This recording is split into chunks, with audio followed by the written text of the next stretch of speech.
Consumers की जो duty होती है उसको हम लोग देख लेते हैं। एज ए कंज्यूमर्स हमारी क्या क्या ड्यूटी है। फर्स्ट हमारी ड्यूटी है बच्चों, देखिए पहला है receipt of payment for the value of the goods services paid receipt. सबसे पहला काम है कि आप जो भी गुड्स परचेज करें, सर्विसेज प्राप्त करें, उन सभी का रिसिप्ट आपके पास होना चाहिए। चाहे आप कैश में करें, बिल में करें, टैक्स पेड करें, कैसे भी करें, उन सभी चीज़ों की आपके पास रिसिप्ट होनी चाहिए। Second, get the return verbal information related the goods item. जो भी आप प्रोडक्ट प्राप्त कर रहे हैं, ले रहे हैं, यूज करना चाहते हैं, उनके ऊपर रिटर्न और वर्बल इंफॉर्मेशन होनी चाहिए उस गुड्स से संबंधित। Third, focus on categorization and the quality marks such as. इनके ऊपर कैटेगराइज होना चाहिए, क्वालिटी के बारे में मार्क्स होना चाहिए, जैसे ISI मार्क्स हैं, एग मार्क होना चाहिए, ISO, FO, ECO, ये सब कोई ना कोई क्वालिटी चेक मार्क्स जरूर होना चाहिए। Fourth, if there is the defect in the goods and services. यदि किसी भी प्रकार का कोई भी डिफेक्ट आपको नज़र आता है गुड्स में, सर्विसेज में, तो आपको इमीडिएटली तुरंत इन्फॉर्म करना चाहिए, जो भी करस्पॉन्डेंस उसके लिए है।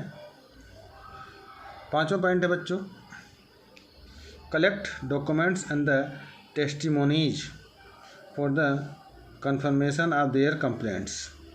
और आप जो भी कंप्लेन करें उनका एक रिटर्न कॉपी आपके पास होनी चाहिए। सिक्स्थ, इफ़ द मैन्युफैक्चरर और seller does not pay attention to your complaint. यदि मैन्युफैक्चरर और सेलर आपकी बातों पर ध्यान नहीं देता है आपके कंप्लेन के खिलाफ, तो आपको तुरंत जो है कांटेक्ट करना चाहिए कंज्यूमर ऑफिस के अंदर, जो स्टेट गवर्नमेंट या कंज्यूमर ऑर्गेनाइजेशन, उनसे तुरंत आपको संपर्क करना चाहिए। Major of consumer disputes the redressal. देखिए, the merchandise sales act was made in 1930। देखिए, मर्चेंटाइन एक्ट 1930 में बनाया गया था बच्चों, आज़ादी से पहले ही। इसमें जो कंज्यूमर डिस्प्यूट्स हैं उनको सॉर्ट आउट किया जाता है। दिसंबर 24, 1986 को the Indian parliament pass the consumer protection act. ठीक है, तो भारतीय गवर्नमेंट ने, पार्लियामेंट ने क्या किया था, कंज्यूमर प्रोटेक्शन एक्ट 1986 को पास किया था। Since then 24 December celebrated as the consumer day. इस प्रकार से हम लोग क्या करते हैं, तो 24 दिसंबर को हम लोग कंज्यूमर डे के रूप में इसको हम सेलिब्रेट करते हैं। आइए देखते हैं इस एक्ट के अंदर क्या क्या अरेंजमेंट किया गया है। इसको 3 लेवल पर रखा गया बच्चों, नेशनल लेवल, स्टेट लेवल और डिस्ट्रिक्ट लेवल पे। आइए हम राजस्थान की बात कर लेते हैं, देखते हैं। अगर आप देखें कंज्यूमर प्रोटेक्शन एक्ट के बारे में 1986 में, तो राजस्थान स्टेट के अंदर जो कंज्यूमर प्रोटेक्शन एक्ट है 1987, इसको पास किया गया है। इसके 2 डायमेंशनल अरेंजमेंट किए गए हैं, स्टेट लेवल और डिस्ट्रिक्ट लेवल पे बच्चों। स्टेट कमीशंस के बारे में देख लेते हैं बच्चों। इसके 7 रूल हैं राजस्थान कंज्यूमर एक्ट के बच्चों। पहला देख लेते हैं, इसके जो हेडक्वार्टर्स हैं कमीशंस के, उनको स्टेट के कैपिटल में इस्टेब्लिश किया गया है। दूसरा है, इसमें जो वर्किंग टाइम है, टेनर है, वो बिल्कुल वैसे ही है जैसे स्टेट कमीशन और स्टेट गवर्नमेंट के होते हैं। थर्ड में देखा जाए तो state currency and the status of the state commission will be such as the state government decide.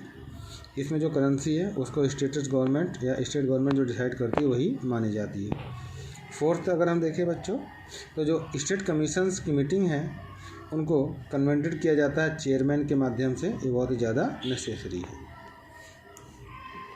District forms की बात कर लेते हैं। देखिए, अगर हम इस रूल के अकॉर्डिंग बात कर लें तो 4 कंज्यूमर प्रोटेक्शन एक्ट 1987 के अनुसार 4 बातों का हमें ध्यान रखना चाहिए। आइए देखते हैं बच्चों। फर्स्ट है, district forum office to be set up, district headquarters, पहली बात।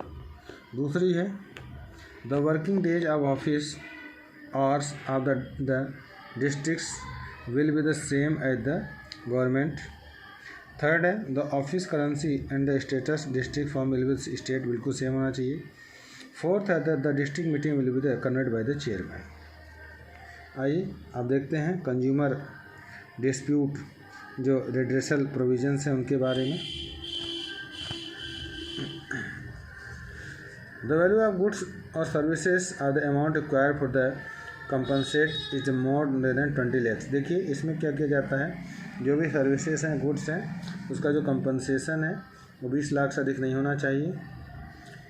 देन द डिस्ट्रिक्ट में भी इस्टेब्लिश द क्लेम कंप्लेंट्स। इसमें डिस्ट्रिक्ट में क्या किया गया है, क्लेम कंप्लेंट्स किया गया है डिस्ट्रिक्ट वाइज बच्चों, प्रत्येक डिस्ट्रिक्ट के अंदर देखने का आपको मिलेगा।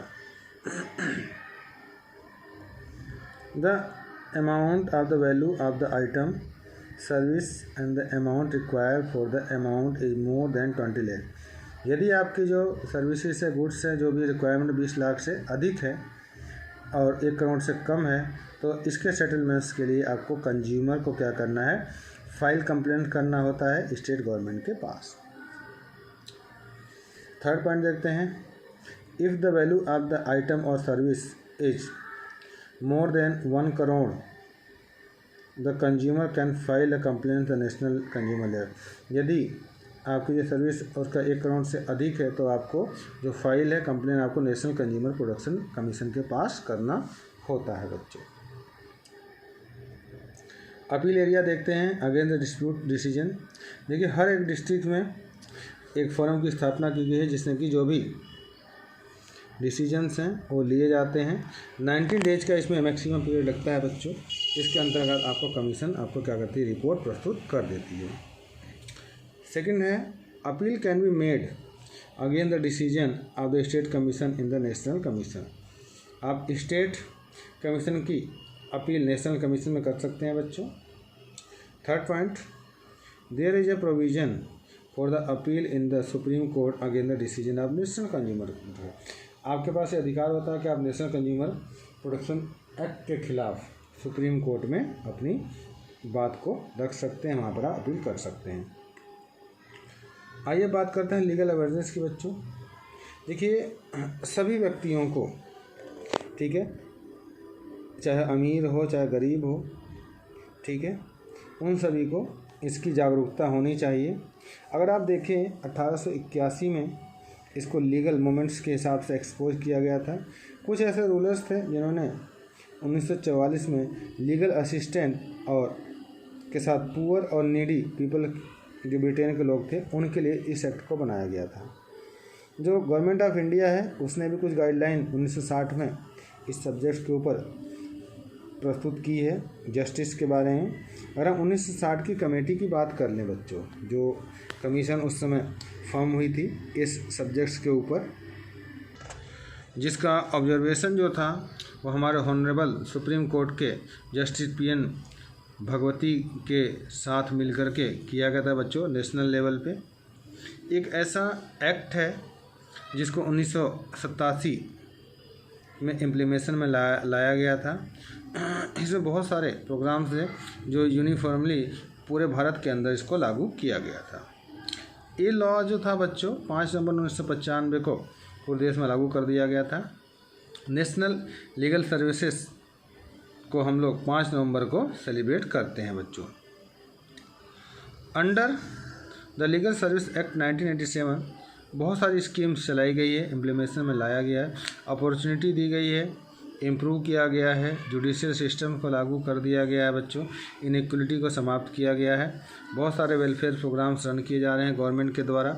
जो गरीब वर्ग है, पॉवर्टी लाइन के नीचे वाले हैं, चाहे शेड्यूल कास्ट हो, शेड्यूल ट्राइब्स हो, वर्कर्स हो, इन सभी के लिए क्या किया गया है, बहुत ज़्यादा महत्वपूर्ण कार्य किया गया है। जो हमारे वीकर सेक्शन है बच्चों उनके लिए स्पेशली इस कानून का प्रावधान किया गया है और लोगों को अवेयर किया गया है कि वो अपने अधिकारों के बारे में उनको भी राइट्स पता होना चाहिए, जागरूकता होनी चाहिए, क्योंकि ये जो वेलफेयर के स्कीम्स होते हैं वो हर वर्ग के लोगों के लिए माना जाता है बच्चों। इसलिए कहा जाता है कि अगर आप देखें तो अवेयरनेस इस कानून के बारे में सभी के पास होनी चाहिए, तभी जा कर के इसको हम कमिट कर सकते हैं बच्चों। इसकी तुलना एक क्रिमिनल एक्ट्स के माध्यम से भी की गई है। चलिए बच्चों आज के लिए इतना ही, कल और भी इसकी सर्विसेज के बारे में बात करेंगे। Okay, bye bye.